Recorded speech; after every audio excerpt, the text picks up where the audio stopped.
basically, we were asked by the media to make a short statement by the family of the late Kaya who passed away yesterday.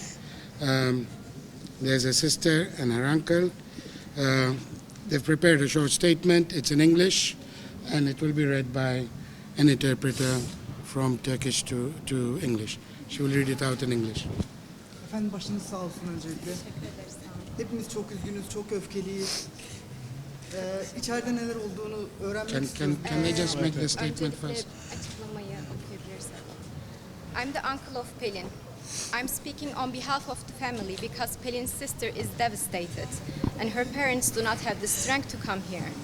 I'm speaking after we've been in the same court hall with the person accused of killing our Pelin.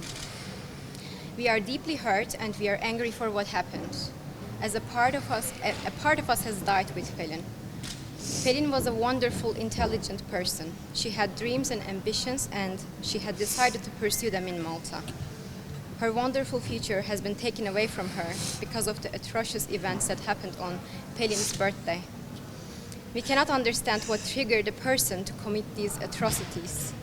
We do not want revenge, but we want justice, and we will fight so that the justice is served in Pelin's behalf.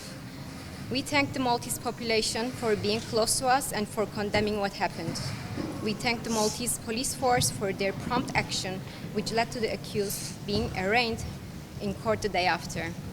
We also would like to thank Turkish Embassy for their extraordinary support. Thank you. Thank you. Thank you very much. Thank you.